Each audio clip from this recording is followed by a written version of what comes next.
teman-teman, pada video kali ini kita akan membahas materi sejarah dengan tema menuju proklamasi. Tahukah kalian, perjuangan kemerdekaan Indonesia bukanlah suatu proses yang terjadi dalam satu malam, namun proses panjang bangsa Indonesia dalam meraih kemerdekaannya. Untuk penjelasan lebih lanjut, mari kita simak video berikutnya. Perkenalkan, nama saya Raffi Alinski, saya biasa dipanggil Alinski, dan saya dari Offering E, dan NIM berikut ini. Perkenalkan, namaku Farah Nur Fitriani, biasa dipanggil Farah dari Offering E dengan NIM berikut. Perkenalkan, saya Dewi Utari, biasa dipanggil Tari dari Offering E dengan NIM berikut. Perkenalkan, nama saya Aska Litriansyah, biasa dipanggil Aska. Saya dari Offering E dengan NIM yang ada di atas saya.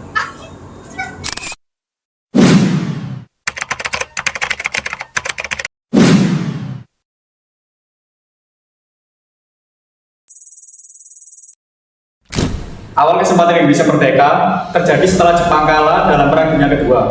Puncaknya, Amerika menjatuhkan bom atom di Hiroshima tanggal 6 dan 9 Agustus 1945. Akhirnya, Jepang menyerah tanpa syarat pada Sekutu tanggal 14 Agustus 1945.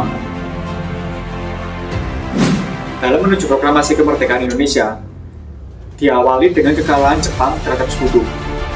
Jepang sebenarnya mulai mengalami kekalahan sejak bulan Agustus 1942. Namun, mereka selalu mempropagandakan kemenangan. Kekalahan demi kekalahan terus diterita oleh Jepang, sehingga Jepang semakin terbesar dalam perang. Banyak armada perangnya yang dikalahkan oleh Sekutu. Lalu, puncaknya adalah ketika Amerika Serikat menjatuhkan 2 bom atom di Hiroshima pada tanggal 6 Agustus 1945 dan Nagasaki 9 Agustus 1945. Pada 14 Agustus 1945, Jepang menyatakan menyerah tanpa syarat kepada Sekutu, membuka peluang bagi Indonesia untuk memproklamasikan kemerdekaannya. Sebelum menyerah, Jepang sebenarnya sudah menjadikan kemerdekaan kepada Indonesia yang kemudian ditagih oleh Soekarno, Hatta, dan Rajiman di dalam Vietnam. Namun, setelah Jepang kalah, janji itu tidak bisa dipegang lagi. Hal itu memicu para pemuda Indonesia untuk menuntut agar kemerdekaan segera dilaksanakan tanpa campur tangan Jepang. Nah, disinilah semangat para pemuda semakin kuat untuk mempercepat kemerdekaan. Setelah BPUPKI selesai merumuskan dasar negara, Jepang membubarkan badan tersebut dan menggantinya dengan PPKI atau Panitia Persiapan Kemerdekaan Indonesia pada 7 Agustus 1945. PPKI dipimpin oleh Soekarno dan Muhammad Hatta. Tugas utama PPKI meliputi persiapan kemerdekaan Indonesia secara nyata, mulai dari menyusun undang-undang dasar hingga memilih presiden serta wakil presiden. Kekuatan Jepang melemah, Indonesia bergerak untuk menagih janji kemerdekaan kepada Jepang yang diwakili oleh Soekarno, Muhammad Hatta, dan Rajiman Widjodiningrat yang berangkat ke Vietnam 9 Agustus 1945. Nah, kemudian pada tanggal 12 Agustus 1945 memberitahukan bahwa tidak lama lagi Jepang pasti akan memberikan kemerdekaan itu kepada Indonesia. Pada 16 Agustus 1945, terjadi peristiwa Rengas Dengklok. Para pemuda menculik Soekarno dan Muhammad Hatta di Karawang. Tujuannya agar kedua tokoh ini segera memproklamasikan kemerdekaan Indonesia tanpa campur tangan Jepang. Peristiwa ini menunjukkan perbedaan pandangan antara golongan muda dengan golongan tua.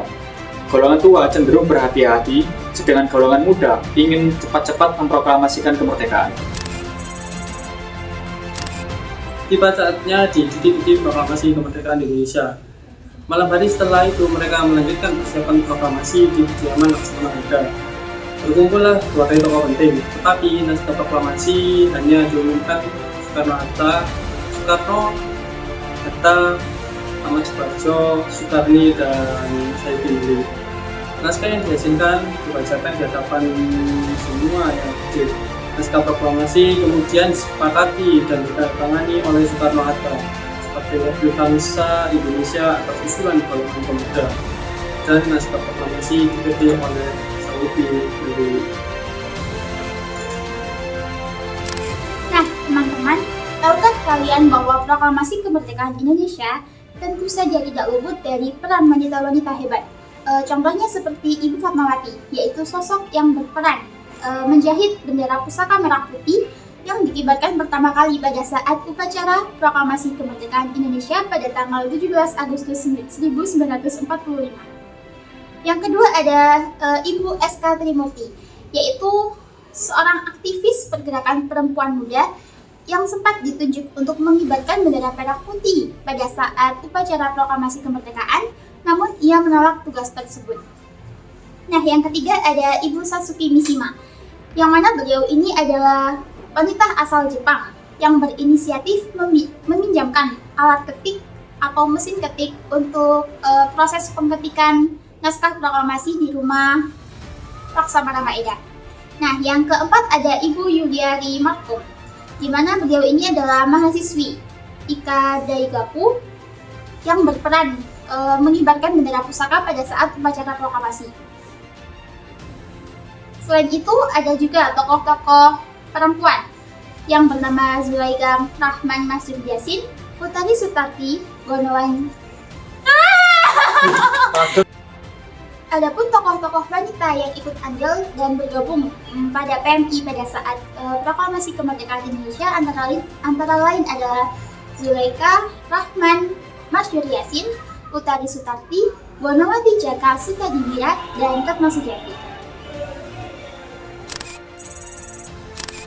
Tiba di saat yang kita tunggu-tunggu, yaitu proklamasi kemerdekaan Indonesia. Setelah naskah proklamasi disepakati para tokoh kembali ke rumah masing-masing. Sementara para pemuda menyebarkan berita proklamasi akan dilakukan di rumah Soekarno di Jalan Pegangsaan Timur nomor 56. Persiapan dilakukan secara sederhana. Suryo memerintahkan Wilopo untuk menyiapkan pengeras suara, sedangkan Subut Sastro Kusumo menyiapkan tiang bendera dengan bambu. Proklamasi kemerdekaan akhirnya dibacakan oleh Soekarno pada pukul 10 waktu Indonesia Barat. Acara dilanjutkan dengan pengibaran bendera merah putih yang telah dijahit oleh Fatmawati. Bendera merah putih tersebut dikibarkan oleh Latif Hendraningrat dan Subut Sastro Kusumo dengan diiringi lagu kebangsaan Indonesia Raya. Nah, setelah Indonesia mengalami era kolonialisme, akhirnya Indonesia merdeka pada tanggal 17 Agustus 1945. Wow.